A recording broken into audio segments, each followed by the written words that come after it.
রবের পরিচয় আপনার আমার জানার দরকার আছে না নাই? কথা কন না, আছে না নাই? কেননা সব সময় রব রব আর রব। আলহামদুলিল্লাহ রব্বিল আছে, এখানেও রব। তারপরে যখন আপনি রুকুতে চলে গেলেন সুবহান রব্বি, তারপরে সেজদায় গেলেন সুবহান রব্বিয়াল, রব আছে না? রব আছে না? যেখানে যাবেন সেখানে খালি রব রব আর রব। এই জন্য রব সম্পর্কে কয়েকটা কথা আপনাদের সামনে উপস্থাপন করবে ইনশাআল্লাহ। কবুল আর মঞ্জুর করুক, বলেন না আমিন। বিসমিল্লাহির রহমানির রহিম। ইন্নাল্লাযীনা ক্বালু ربنا الله ثم استقاموا تتنزل عليهم الملائكة ألا تخافوا ولا تحزنوا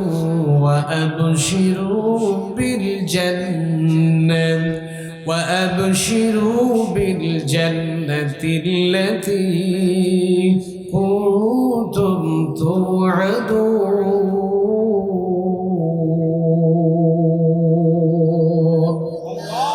الله أكبر।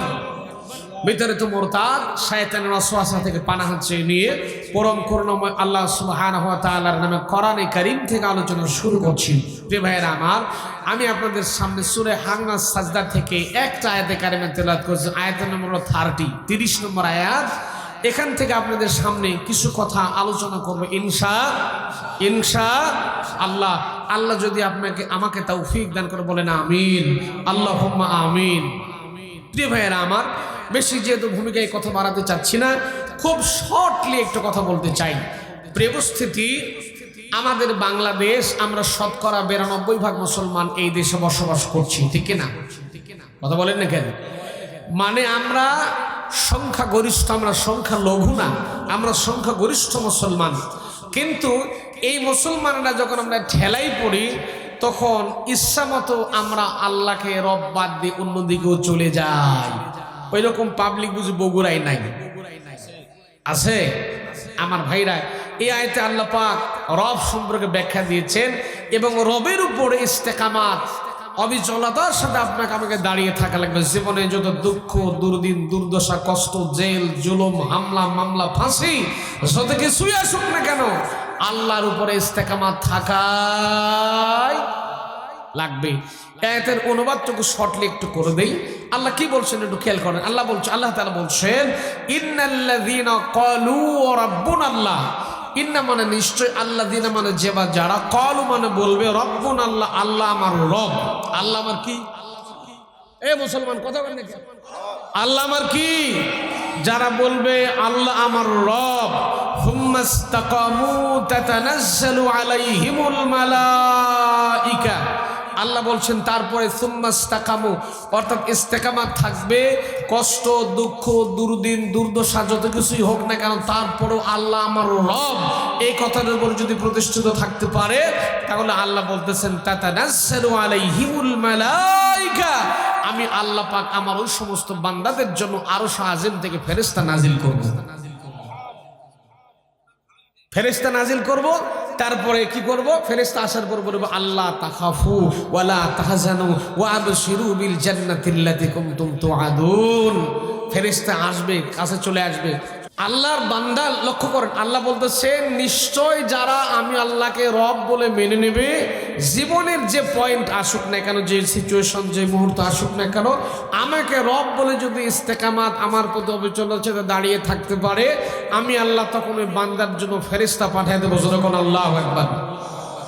দুইটার সময় হাদিস শরীফের মধ্যে এসেছে, দুইটার সময় আল্লাহ তাআলা বান্দার জন্য ফেরেশতা নাজিল করেন। যখন আল্লাহু আকবার। একটা সময় বান্দা যখন বিপদগ্রস্ত হয়ে যায়, দুনিয়ার কারো কথা যখন বান্দা আশ্রয় পায় না, তখন সাহায্য চায় কার কাছে? কার কাছে?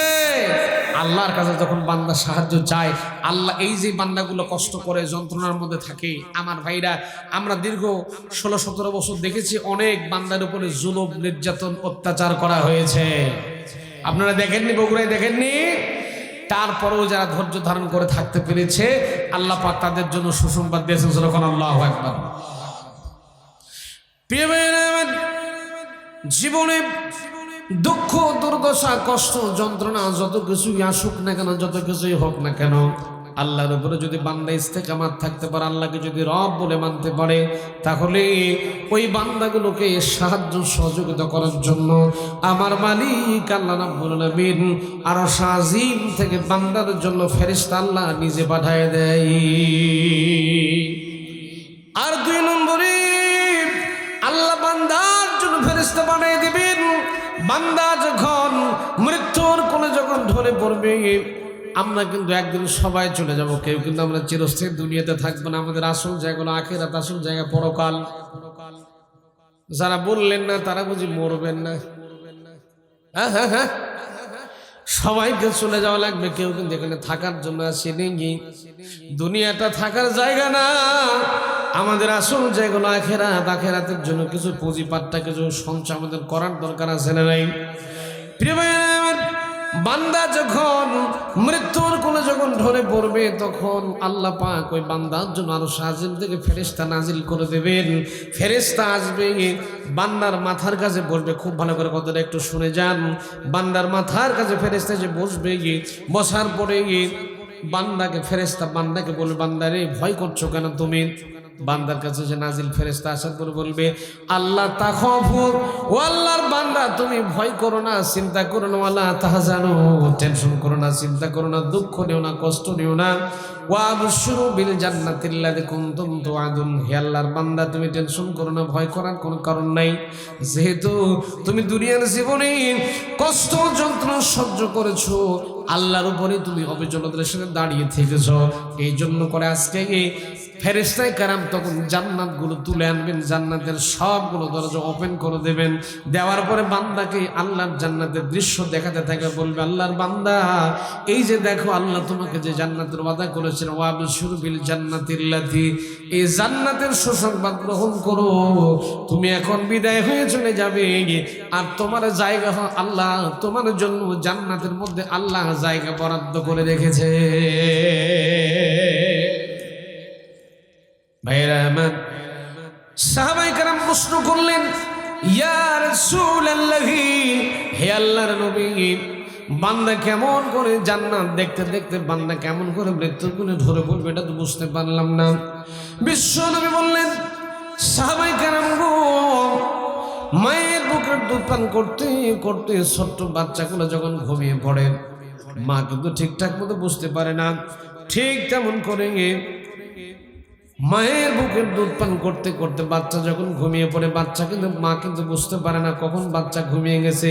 ঠিক তেমন করে আল্লাহর উপরে যে সমস্ত বান্দাগুলো ইস্তেকামাত থেকেছে, কষ্ট সহ্য করেছে, যন্ত্রণা সহ্য করেছে, নির্যাতন সহ্য করেছে, হামলা মামলা কষ্ট যন্ত্রণা সব সহ্য করার পরেও আল্লাহর উপরে যারা অবিচলতার সাথে দাঁড়িয়েছিল, দাঁড়িয়ে থাকতে পেরেছিল যারা, তাদের জন্য আল্লাহ জান্নাত দেখাতে দেখাতে তাদেরকে আল্লাহ রাব্বুল আলামিন তার কাছে টেনে নেবে।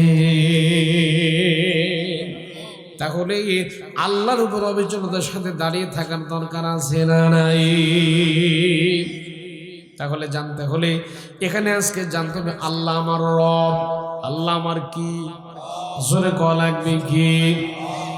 মা বোনদের নাকি জায়গা হচ্ছে না, একটু সামনে এগিয়ে আসতে বলা প্রয়োজন। জি মা বোনেরা, আপনাদের জায়গা হচ্ছে না, একটু মেহেরবানি করে চেপে চেপে বসেন। আর এক মা কার এক বোনকে একটু জায়গা ছেড়ে দেন, একটু মেহেরবানি করে, যতটুকু পারা যায়। আপনাদের একটু জায়গার নাকি সংকট হয়েছে, একটু মেহেরবানি করে জায়গাটা ছেড়ে দিয়ে আর এক মা কার এক বোনকে একটু জায়গায় বানিয়ে দেন। যখন আল্লাহু আকবার, আল্লাহু আকবার। আল্লাহ আমার কি?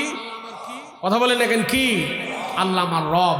আজকে আমরা বুঝবো আল্লাহ আমার রব, এই বিষয়টা আমরা বোঝার চেষ্টা করবো ইনশাআল্লাহ। যেহেতু আমরা সবসময় পড়ি, যখন নামাজের মধ্যে দাঁড়ায় সব জায়গায় রব, আলহামদুলিল্লাহ রব্বিল, এখানে রব, তারপরে রুকুতে রব, সেজদায় রব, দাঁড়ালেন রব, তারপরে কবরে প্রশ্ন করবে মান, আছে না নাই? সব জায়গায় খেলে রব আর রব। তাহলে জানার দরকার আছে না নাই? ওই যে এক হুজুর নামাজ পড়ায় আর নামাজের মধ্যে দোয়া করে, রব্বি হাবলি মিনাস সলিহিন। এখন একটা কৌতূহলী যুবক চিন্তা করে, এই দোয়ার মধ্যে আছেটাকে? হুজুর খালি প্রতিদিন নামাজ পড়ালে একই দোয়া, রব্বি হাবলি মিনাস সলিহিন, দোয়ার মানেটা কি? এখন আমার মতো ছোট হুজুরের কাছে প্রশ্ন করতেছে যে, হুজুর আপনি যে নামাজ পড়ানোর দোয়া পড়েন, দোয়ার মানেটা কি? হুজুর কয় বাবা আমি খালি দোয়া করবার শিখছি, মানে টানে জানি না।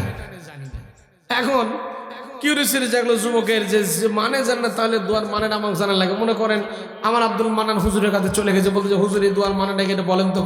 এখন হুজুর জাইয়েদ একজন আলেম, তিনি বলছে বাবা এই দোয়ার মানে হলো আল্লাহ তুমি আমাকে নেক সন্তান দান করো। এখন এই ছেলে শুনে আসছে হুজুরের কাছ থেকে যে আল্লাহ নেক সন্তান আমাকে দেও। এই শুনে আসার পরে হুজুরকে প্রশ্ন করতে, হুজুর সত্য করে একটা কথা বলেন তো, আল্লাহর হস্তে আপনাকে আল্লাহ কয়টা সন্তান দিছে? হুজুরকে বাবা আল্লাহর হস্তে আল্লাহ তাআলা আমাকে 11 খান সন্তান আল্লাহ আমাকে দান করছে। কয় খান? 11 খান। এখন এই ছেলে বলতেছে হুজুর এই যে আপনি যে দোয়া করেন রব্বি হাবলি মিনাস সলিহিন, দোয়ার মানে টানে তো জানেন? না বাবা মানে টানে জানি না। মানে হলো আল্লাহ তুমি আমাকে নেক সন্তান দান করো। হুজুর করে সর্বনাশ, দোয়ার মানে যে এইটা যদি আমি জানতাম তাহলে কমপক্ষে 8 বছর আগে দোয়া করা বন্ধ করে দিতাম। তাহলে বাস্তবতা আমাদেরকে জানার দরকার আছে না নাই? চিল্লে বলেন আছে না নাই? জানার দরকার আছে, আমরা জানবো ইনশাআল্লাহ। সব জায়গাতে শুধু রব আর রব পেয়ে যায় আমরা, এই জন্য রব সম্পর্কে আজকে জানবো। যখন আল্লাহু আকবার, আল্লাহু আকবার। সম্মানিত ভাইরা, কেননা আমরা সকলেই যখন দুনিয়ার সব মানুষগুলো যখন রুহের জগতে যখন আল্লাহর কথা ছিলাম রব্বুল আলামিন, তখন আমাদের প্রশ্ন করেছেন আলাস্তু বিরব্বিকুম, এখানে রব আছে না নাই? আমাদেরকে জিজ্ঞেস করেছিল আমি কি তোমাদের রব নই? আমরা বলেছিলাম কালো বলা আপনি অবশ্যই আমাদের রব। সেখানে বলেছিলাম, জবাব দিয়েছে, স্বীকৃতি দিয়েছি। তারপরে দুনিয়াতে চলে এলাম।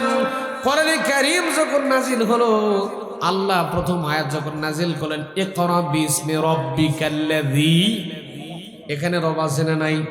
তারপরে কোরআনে কারীম তেলাওয়াত যখন শুরু হয়ে যাবে, প্রথম সূরা যখন তেলাওয়াত শুরু করে, প্রথম সূরার মধ্যে আমরা পড়তে থাকি আলহামদুলিল্লাহি রাব্বিল আলামিন। এটা জানেন আপনারা? জানেন? পড়লে বুঝি গুনাহ হবে নাকি? পড়েন না আমার সাথে আলহামদুলিল্লাহি রাব্বিল। ভালো ভালো মানুষ দেওয়ার দরকার আছে না নাই? আস্তে কোন আস্তে কোন আস্তে কোন আছে না নাই? আচ্ছা বলেন, প্রায় নবীদের দোয়া ছিল আল্লাহ তুমি আমাকে রাষ্ট্রনায়ক বানাই দাও। যেরকম সুবহানাল্লাহ। শেষ কথা বলে আমার নবীর যে কথাটা ছিল, আমার নবী নিজে বলেছিলেন আল্লাহ তুমি আমাকে দেশের রাষ্ট্রপতি বানাও, দেশের বাদশা বানাও। সুবহানাল্লাহ। বাড়ি গিয়ে বলেন আজকে থাক। নবী বলছেন রব্বি জাআলনি মিন লাদুনকা সুলতানান নাসিরা, হে আল্লাহ তুমি আমাকে দেশের রাষ্ট্রনায়ক বানায় দাও। তাহলে নবী যদি এই দোয়া করতে পারে, নবীর উম্মত ওই কাম করতে গেলে হয় রাজনীতি নাকি? মানে হুজুরের তখন দোষের শেষ নাই। তাহলে আমার নবী মুহাম্মদ রাসূলুল্লাহ সাল্লাল্লাহু আলাইহি ওয়াসাল্লাম যখন এই দোয়া করলেন, ঠিক তখন জিবরাইল আমিন বিশ্ব নবীর কাছে এসে হাজির হলেন, বলেন হে নবী এইবার টাটকা দোয়া করছেন। এইরকম করে আপনি কাম করতে পারবেন না। আপনার কাছে যদি রাষ্ট্র ক্ষমতা, যদি চেয়ার যখন যদি চলে আসে, রাষ্ট্র মালিক যদি আপনি হন, সব টপ টু বটম সব আপনি ক্লিয়ার করতে পারবেন। যখন আল্লাহু আকবার। প্রিয় ভাইরা আমার, আমি মিডল ইস্টে ঘুরে ঘুরে যেটা দেখলাম, লক্ষ্য করে দেখেছি, সেখানে চুরি নেই, ডাকাতি নেই, চিন্তাই নেই, কিচ্ছু নাই। আর এই যে আমরা বাংলাদেশে মাশাআল্লাহ আল্লাহর ওলির দেশ বাংলাদেশ, চোর ডাকাত তো আমাদের দেশে নাই, আছে? ভাইয়েরা আমার আছে না না? আপনারাই বলবেন। মনে করেন লক্ষ্য করে দেখে লাগবে আমার ভাইয়েরা, আমি লক্ষ্য করে দেখেছি কি মক্কা মদিনায় যারা গেছেন তারা শুধু আমার সাথে একটু সাক্ষী দিবেন ভাই। মদিনার এক একটা দোকানের মধ্যে যতগুলা করে সোনা থাকে, আপনার গাবতলির সব সোনা জোড়া দিলেও কিন্তু একটা দোকানের সোনার সমান সোনা হবে দন্তা নয় করে।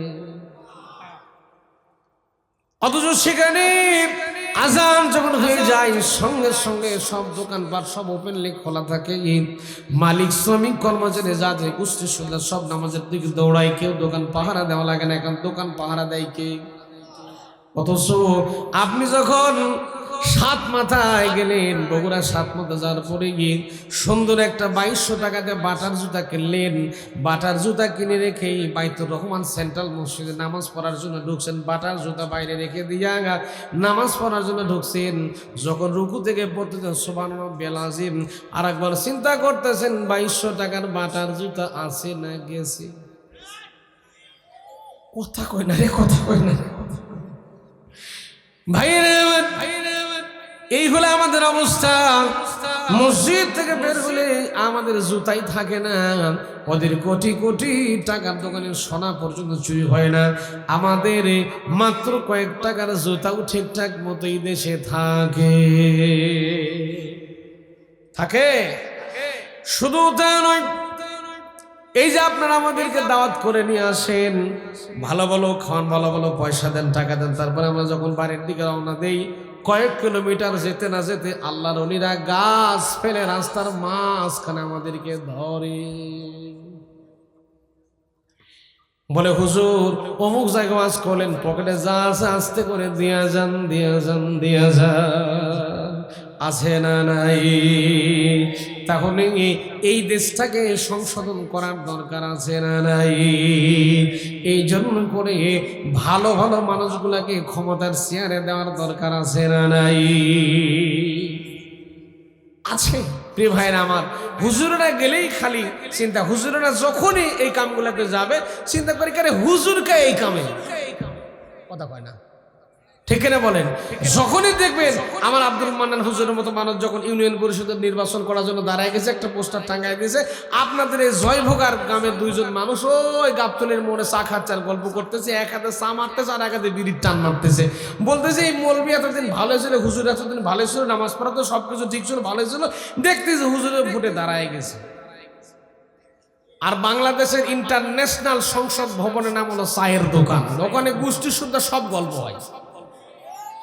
ওখানে বলি আহারে এতদিন এই হুজুর তো ভালোই ছিল, কিন্তু দেখতেছি হুজুরও নির্বাচন করার জন্য, ভোট করার জন্য দাঁড়ায় গেছে, তার মানে হুজুরেরও ক্ষমতার লোভ আছে। ভাইয়েরা আমার, আমি সেদিকে যাব না, আমি আপনাদেরকে শর্টকাট কয়েকটা বুঝিয়ে দিয়ে এখান থেকে বিদায় গ্রহণ করব। এক নম্বর, রব শব্দের মানে হলো সৃষ্টিকর্তা। রব শব্দের এক নম্বর মানে হলো সৃষ্টিকর্তা। আমাদেরকে সৃষ্টি করেছেন তিনি কে? শুনে বলা লাগবে কে? আপনাকে আমাকে সৃষ্টি করেছেন আমাদের মালিক আল্লাহ রাব্বুল আলামিন।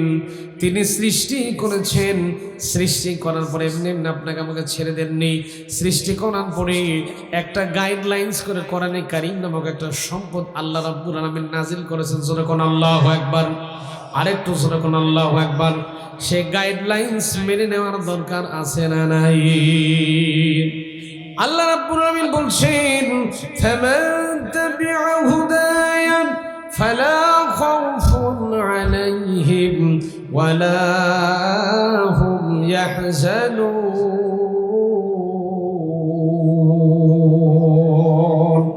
আরেকটু চিল্লায় কোন আল্লাহু আকবার। আল্লাহ বলেন, বান্দারে যদি তুমি আমার দেওয়া জীবন বিধান কোরআনে কারীমকে ইত্তেবা করতে পারো, অনুসরণ করতে পারো, অনুকরণ করে মেনে নিয়ে জীবন যদি পরিচালনা করতে পারো, ফালা খাউফুন আলাইহিম ওয়ালা হুম ইয়াহজানুন। যারা আল্লাহর দেওয়া জীবন বিধান কোরআনে কারীম দিয়ে যেন জীবন পরিচালনা করতে পারলো, ওই সমস্ত মানুষগুলোর জন্য কোনো ভয় নাই, আর তাদের জন্য কোনো রকম কোনো চিন্তাও নাই। সব কিছু দূর করে দেওয়ার মালিককে। ভাইয়েরা আমার, আপনি যে যেভাবে থাকেন না কেন প্রিয় ভাইয়েরা আমার, আল্লাহর কোরআন দিয়ে জীবন তৈরি করেন, কোরআন দিয়ে জীবন সাজান।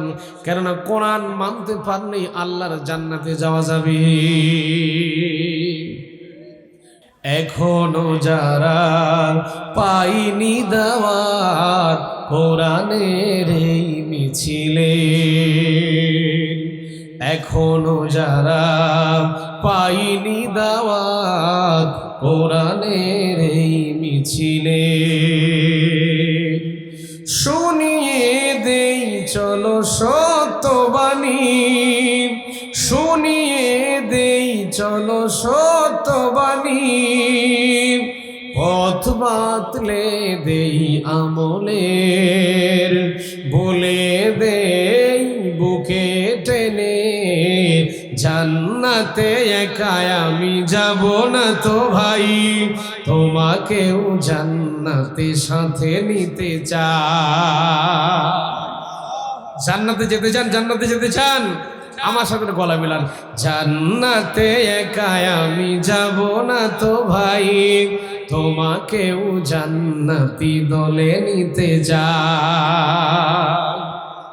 সলাতে আসো যদি প্রতি আজানে, জেনে রেখো এলে তুমি ফুল বাগানে। সলাতে আসো যদি প্রতি আজানে, জেনে রেখো এলে তুমি ফুল বাগানে। যে বাগে রহম ঝড়ে হয় রোশনাই, যে বাগে রহম ঝড়ে হয় রোশনাই। শুধু তাই, শুধু তাই, আহা শুধু তাই, তোমাকেও জান্নাতে সাথে নিতে চাই। জান্নাতে একাই আমি যাব না তো ভাই, তোমাকেও জান্নাতি দলে নিতে চাই। এখনো যারা পাইনি দাওয়াত কোরআনের এই মিছিলে, শুনিয়ে দেই চলো সত্যবাণী, শুনিয়ে দেই চলো সত্যবাণী। পথ বাতলে দেই আমলের, বলে দেই বুকে টেনে, জান্নাতে একাই আমি যাব না তো ভাই, তোমাকেও জান্নাতে দলে নিতে চাই। লিল্লাহে তাকবীর, লিল্লাহে তাকবীর। প্রিয় ভাইয়ের আমার, যেহেতু আমার হাতে সময় কম, রব শব্দের এক নম্বর মানে সৃষ্টিকর্তা। আমাদের সৃষ্টি করেছেন কে? তাহলে যিনি সৃষ্টি করেছেন তার গোলামি করার দরকার আছে না নাই? দুই নম্বর রব শব্দের মানে হলো রিজিক দাতা। আমাদেরকে রিজিক দান করেন কে? কথা বলেন না কেন? ইন্না রাব্বাকা ইয়াবসুতুর রিজকা লিমান ইয়াশা। আল্লাহ বলছেন আমি তোমাদেরকে অগণিত রিজিক দিই, অপরন্ত রিজিক আমি আল্লাহ নিজে দান করেছি। সুবহানাল্লাহ। কত রিজিক দিয়েছি আল্লাহ বলছেন, কত রিজিক আমি দিয়েছি তুমি চিন্তাও করতে পারো না। আল্লাহ পাক এসেছে হাদিস শরীফের মধ্যে এসেছে 32 প্রকারের গোশত আল্লাহ আমাদের জন্য হালাল করে রেখেছেন। সুবহানাল্লাহ। আল্লাহকে বল, আল্লাহ গোশত ভালো লাগতেছে না, গোশত খাবো না। আল্লাহ কয় মাছ খা। 450 প্রকারের মাছের আইটেম আল্লাহ আমাদের জন্য হালাল করে রেখেছেন। আল্লাহকে বলছে আল্লাহ মাছ ভালো লাগে না, মাছ খাবো না। আল্লাহ কয় ডিম খা। ডিম ভালো লাগে না, তাহলে সবজি খা। এগুলো রেখেছেন কে? আল্লাহ রেখে দিয়েছেন। ওয়াইন তাউদ্দু নি'মাতাল্লাহি লা তুহসুহা। আল্লাহ বলছেন আমি এত অগণিত নিয়ামত দিয়েছি, তুমি বান্দা গুনে গুনে শেষ করতে পারবে না। জোরে কর না আল্লাহু আকবার। সময় কম, সময় স্বল্প, এই জন্য শর্টকাট বলে যাচ্ছি। প্রিয় ভাইয়ের আমার, রব শব্দের 3 নম্বর মানে হুকুমদাতা, আইনদাতা, বিধানদাতা। এখন যিনি সৃষ্টি করেছেন, যিনি রিজিক দিয়েছেন, তার আইন, তার হুকুম, তার বিধান মানার দরকার আছে না নাই? মানবো খালি মসজিদ আর মাদ্রাসায়, বাদ বাকি যা আছে গুস্তু শুনতে নিজের ইচ্ছা মতো কায়দায় চালাবো নাকি? আল্লাহ রাব্বুল আলামিন বলেন আমান ইয়াবতাগি গায়রাল ইসলামি দীনান ফালান ইউকবালা মিনহু ওয়া হুয়া ফিল আখিরাতি মিনাল খাসিরিন। এ ভাইরা আমার, আল্লাহ বলেন ইসলামকে বাদ দিয়ে যদি কোনো মানুষ জীবন পরিচালনা করতে চাই, ফালাই ইকবালা মিনহু, আমার আল্লাহ বললেন মানুষটার কোনো মনে আমি আল্লাহ কবুল করব না। ওয়া হুয়া ফিল আখিরাতি মিনাল খাসিরিন, আমি আল্লাহ তার কোনো আমল গ্রহণ করব না, এবং কিয়ামতের ময়দান সে মানুষটা ক্ষতিগ্রস্তদের কাতার মধ্যে হয়ে যাবে। এই জন্য করে জীবনের শুরু থেকে শেষ পর্যন্ত আল্লাহর আইন, আল্লাহর বিধান, আল্লাহর কোরআন মেনে নেওয়ার দরকার আছে না নাই? অথচ বাংলাদেশে অনেক মানুষ আছে আল্লাহর আইন তাদের ভালো লাগে, আছে না নাই? আল্লাহর আইন তাদের ভালো লাগে না। বাংলাদেশের মানুষ, আল্লাহ বলেন তোমাদের আল্লাহর আইনটা, আমার আইন যাদের ভালো লাগে না, ও বাংলাদেশের মানুষ তোমরা তাদেরকে মুসলমান বলতে পারো, আমি আল্লাহ তাদেরকে মুসলমান বলতে পারি না। সূরা নিসার 61 নম্বর আয়াতে আল্লাহ রাব্বুল আলামিন তাদের সম্পর্কে দলিল দিচ্ছেন, ওয়া ইযা কিলা লাহুম তাআলাউ ইলা মা আনজালাল্লাহু ওয়া ইলার রাসূল রাআইতাল মুনাফিকিনা ইয়াসুদ্দুনা আনকা সুদুদা।